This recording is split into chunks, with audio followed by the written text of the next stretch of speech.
అన్న నమస్తే అన్న అందరికీ. నేను మీ తిరేజీ. అట్టిది ఏం లేదు రీల్లా ఏదో ముస్టేపు అని చెప్పి పెట్టినాయి అట్లా. అంటే ఈ మధ్య మనం ఎక్కువ యాక్టివ్ ఉండలేమన్నట్టు, ఈ వర్క్ బిజీ చేయబట్టి ఎటు పోవడానికి వీలు లేదు. మళ్ళీ ఎటువైనా పైసలు కదా.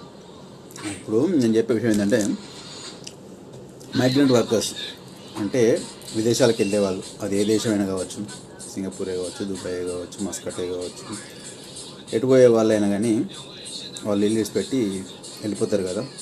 వెళ్ళిపోయిన తర్వాత అక్కడ వాళ్ళ యొక్క స్టేట్ ఆఫ్ మైండ్ ఎట్లుంటుంది అంటే, ఇక్కడ వేరే వ్యాపకాలు ఏముండే వీళ్ళకి. ఇక్కడ జస్ట్ ఏముంటుందంటే ఆ ఊళ్ళో ఏం జరుగుతుంది, వాళ్ళు ఎట్లున్నారు, వీళ్ళు ఎట్లున్నారు, ప్రతి వ్యక్తి గురించి, ఈచ్ సింగిల్ పర్సన్ గురించి అంత మైన్యూట్గా మననం చేసుకుంటూ ఉంటారు. ఈవెన్ ఇక్కడ ఉన్న గురించి కూడా అంత ఆలోచించారు. ఇక్కడ మా ఫ్రెండ్ ఉన్నాడు, లేకుంటే మా ఊరు వాళ్ళు ఉన్నారని చెప్పేసి ఇక్కడ ఉన్న గురించి కూడా అంత ఆలోచించారనమాట.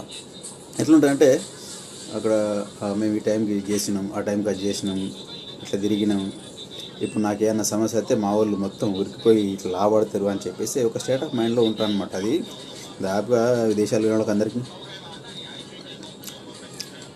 అనుభవం అయ్యే ఒక విషయం అనమాట. కాకపోతే ఏంటంటే, ఇంటికాడ ఎటు పోకుండా ఇంటికాడ ఉన్న వాళ్ళకు ఇవి పెద్దగా తెలియదు. ఎందుకంటే ఇప్పుడు మేము కూడా ఇంటికి వచ్చినా కానీ మాకు ఇతర వ్యాపకాలు ఉంటాయి కాబట్టి ఎవరి గురించి ఆలోచించేంత ఓపిక కూడా ఉండదు. ఇప్పుడు ఇక్కడ ఉన్నప్పుడు ఏముంటుందంటే, యూట్యూబ్లో ఏ వీడియో వచ్చినా, ఇన్స్టాగ్రామ్ వీడియో వచ్చినా పట్టి వాళ్ళకుంటే గుర్తాం అన్నట్టు, అది జబర్దస్త్ ఇటువంటి కానీ. బట్ ఇంటికి అయిన తర్వాత అది చూడడానికి మనకు అసలు టైమే ఉండదు. అంటే మనం అన్ని వ్యాపకాల్లో బిజీ అయిపోతాం అనమాట. సో అంటే వాళ్ళు ఇంటికి ఉన్న వాళ్ళు ఏమనుకుంటారంటే, వీళ్ళు 4 సార్లు ఫోన్ చేసేసరికి వీడికి ఏమైనా పందికిలేనట్టుంది, ఊరికే ఫోన్ చేస్తుండే అనుకుంటారు. కాకపోతే ఏంటంటే, వీళ్ళు ఒంటరితనాన్ని ఏదో రకంగా జయించాలని చెప్పేసి వాళ్ళ గురించి ఆలోచించడం, లేకుంటే ఎవరికైనా ఫోన్ చేసుడు ఇటువంటి చేస్తూ ఉంటారు.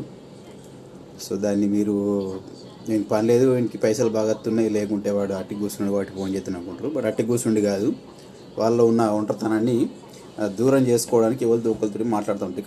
ఇక్కడ మీ వీళ్ళతో మాట్లాడచ్చు అంటే, వీళ్ళు చైనీస్ వాళ్ళు, తమిళలో వాళ్ళు, వీళ్ళు వేరే లాంగ్వేజ్ వాళ్ళు ఉంటారు. ఉన్నా కానీ మనం అంతకంటే ఎక్కువ విషయాలు ఏం డిస్కస్ చేయడానికి వీళ్ళు ఉండాలి అట్లా. సో మనం అటువంటి ఊళ్ళకు వేసినాం అనుకో, మిగతా విషయాలు ఏం జరుగుతుందని చెప్పేసి ఆటోమేటిక్గా తెలిసిపోతాయి అన్నట్టు. అది మైగ్రెంట్ వర్కర్గా నాకున్న ఫీలింగ్ ఇది. బట్ మిగతా వాళ్ళకంటే ఉంటుంది దాదాపు అందరికి, కానీ బయటపడరు అట్లా. సో ఇక్కడ ఉండేటి జస్ట్ మూడే. ఒకటి, పొద్దుగాల 5కో 6కో లేచి ఇంత సర్ది కట్టుకొని పని ఖర్చులు, పని అయిపోయాక మళ్ళీ ఇంటికి పోయి తాను చేసి బుగడం తిని పండుకుంటాం. ఇవే పనులు ఉంటాయి.